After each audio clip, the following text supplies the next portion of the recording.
Olá, pessoal! Neste vídeo eu vou fazer uma revisão rápida de técnicas descritivas. Eu vou mostrar algumas análises simples aqui usando o Minitab e depois a gente vai fazer algumas em Python e fica como exercício para vocês fazerem também em R, tá? Mas para revisar mesmo, são gráficos bastante simples. A gente vai começar nesse curso falando de variáveis unidimensionais, né? E aí mais para frente é que a gente vai entrar em problemas multivariados. Então os gráficos aqui por enquanto vão ser bastante simples, tá? Esse material é baseado no Montgomery, Introdução ao Controle Estatístico da Qualidade, a 7ª edição de 2016. Bem, para motivar aqui, vamos pensar em um problema em que você está observando tempos de falha em horas de um componente eletrônico sujeito a um teste acelerado de tempo de vida. E esses tempos de falha que foram observados são mostrados na tabela 1, que está no slide seguinte, tá? Então, para acelerar o teste de falha, as unidades foram testadas a uma temperatura elevada. E aí, então, o tempo, né, até a falha foi observado. É bastante comum esse tipo de aplicação em que você tem interesse em estudar o tempo de vida, mas para isso você submete as peças ou as máquinas a um estresse bem maior, né? E aí você vai ver quanto tempo que eles levam até falharem, tá? Então aqui, ó, eu tenho tempo de falha de 40 componentes eletrônicos, tá? Então, o tempo de falha do primeiro foi 127 em uma unidade de tempo, o segundo foi 125, do terceiro componente foi 131, depois 124 e assim por diante, tá? Até 125, daí do 11º foi 124, 123, 120 e assim por diante, tá? A gente tem então tempos de falha de 40 itens do mesmo componente eletrônico, tá? Bem, então como que a gente vai iniciar a nossa análise, né? Antes mesmo de entrar nas ferramentas específicas da qualidade. Então a gente começa com medidas descritivas de localização e dispersão dos dados, né? Depois a gente vai construir um gráfico, por exemplo, um histograma ou um gráfico de caixa, né? O box plot, um diagrama de ramos e folhas. E uma pergunta aqui: é razoável assumir distribuição normal para os dados? Então, utilize um gráfico de probabilidade normal.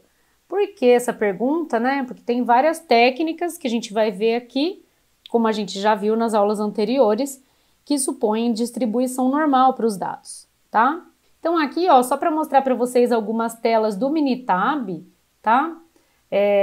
Depois eu vou fazer em Python, mas aqui o software ele não importa muito, né? O que importa são as técnicas.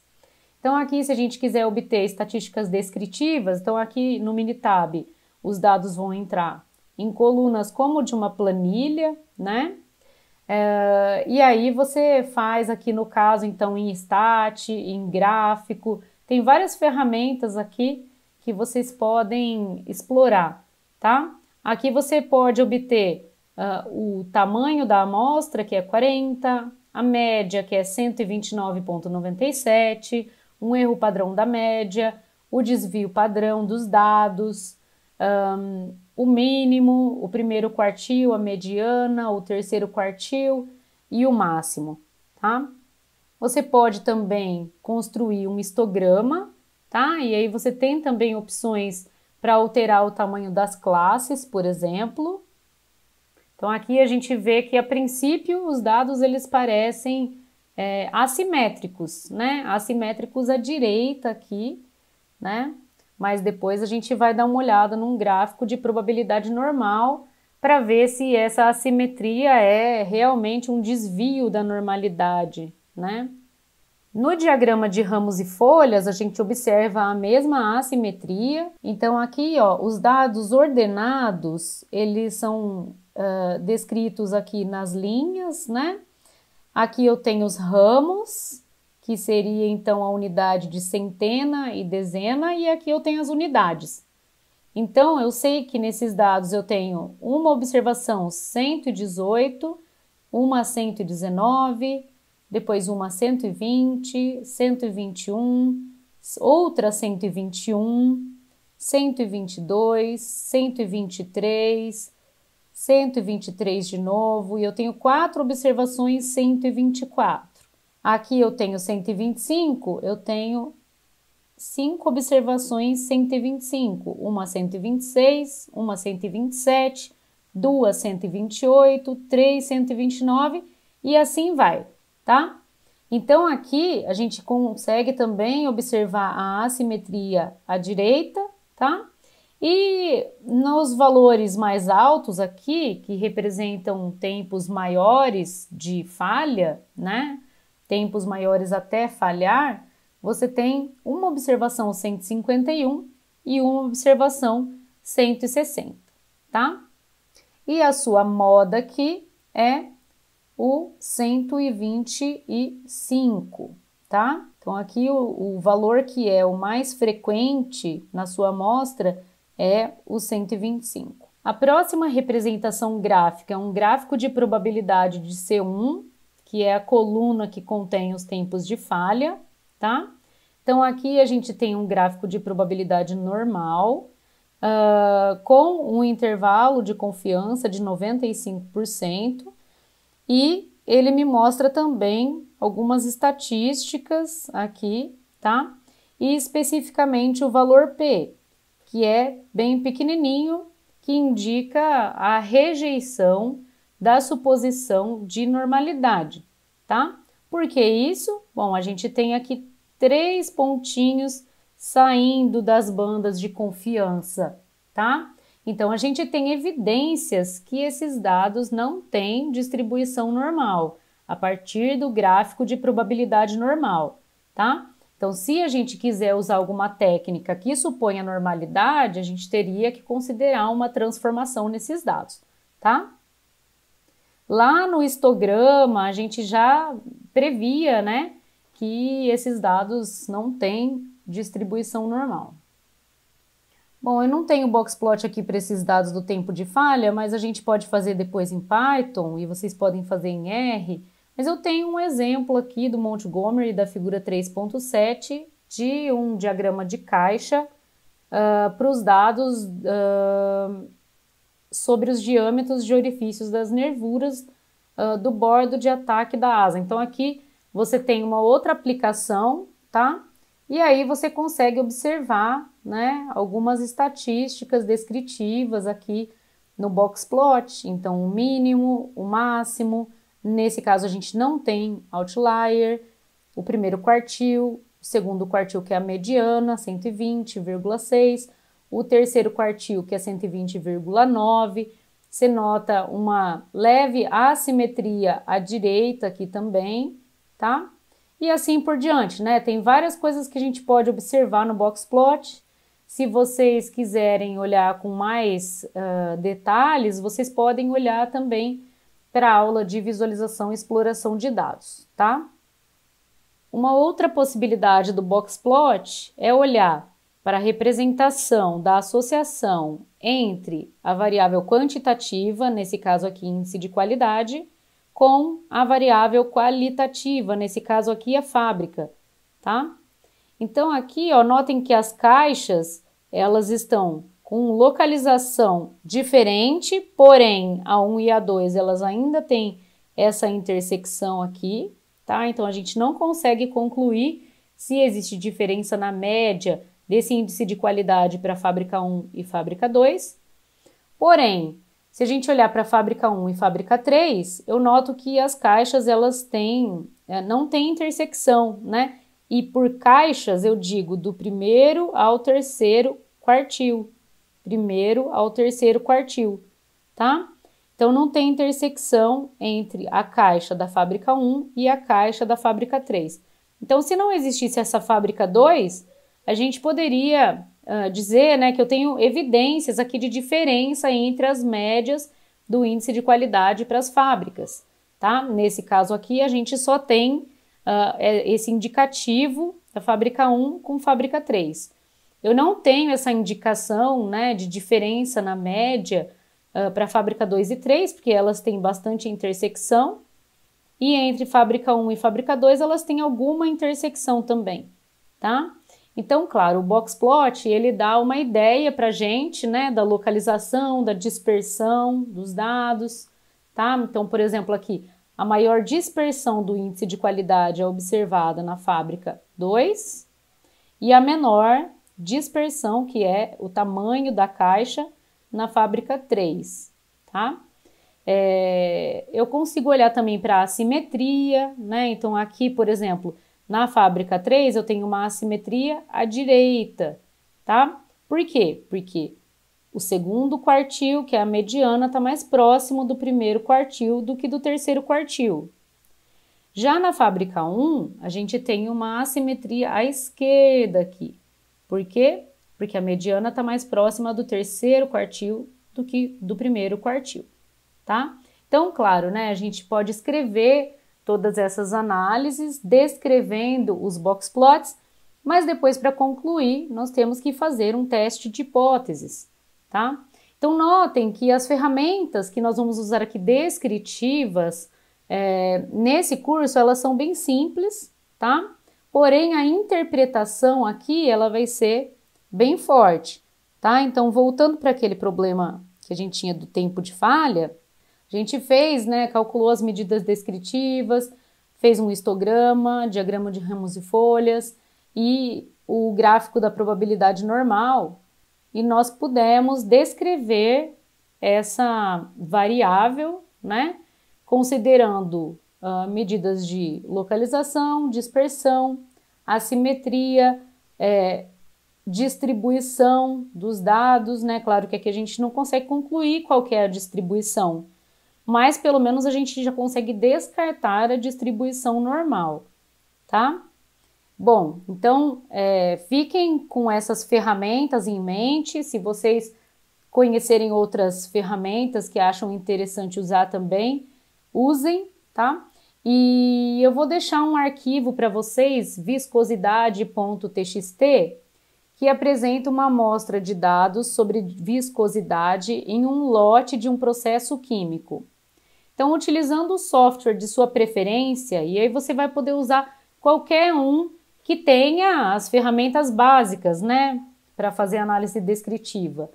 Então, R, Python, Minitab, se vocês quiserem usar algum outro também, tudo bem, tá? Mas claro, né, que você consiga programar ali e controlar tudo que você está vendo nos gráficos, né?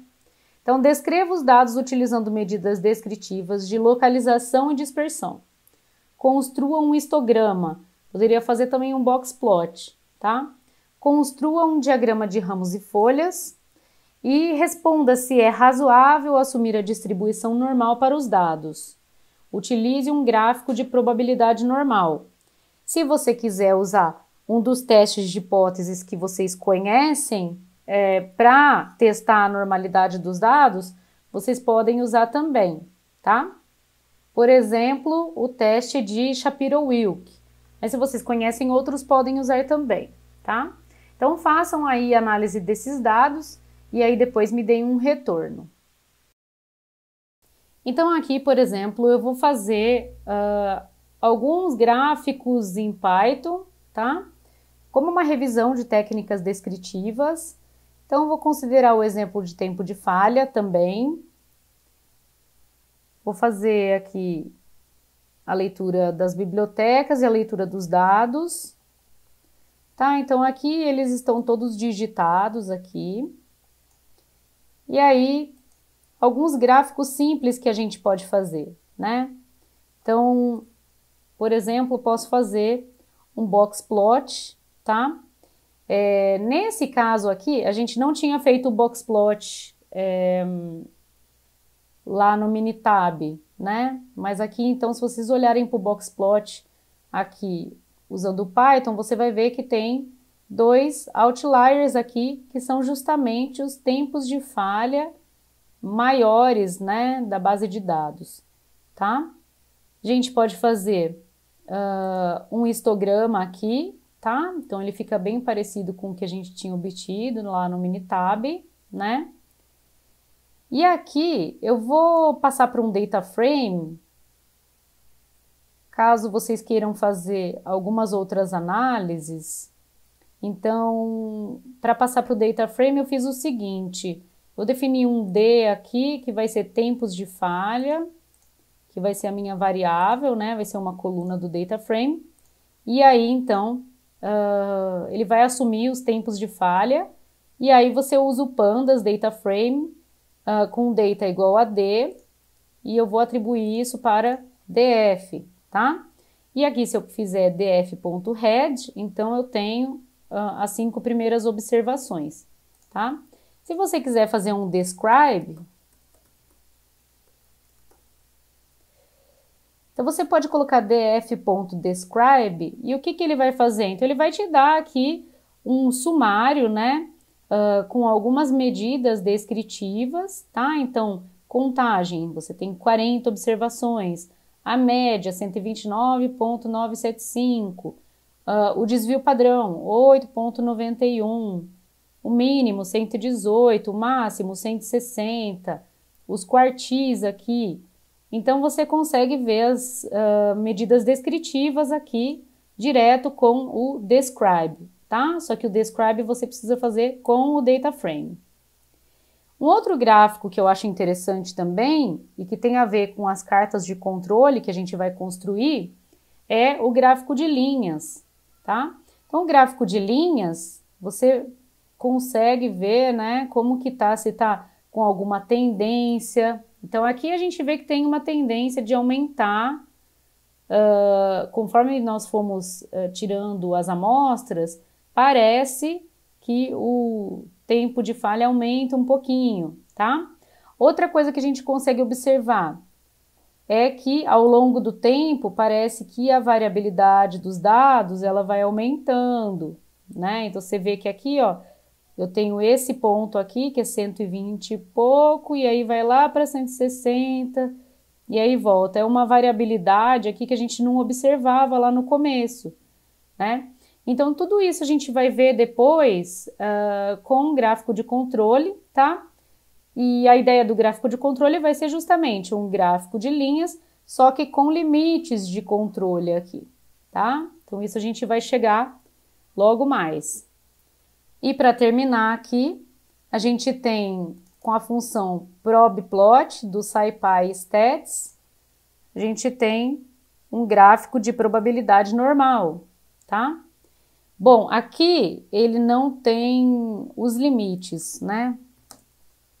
Bem, então aqui a gente está observando os pontinhos, né?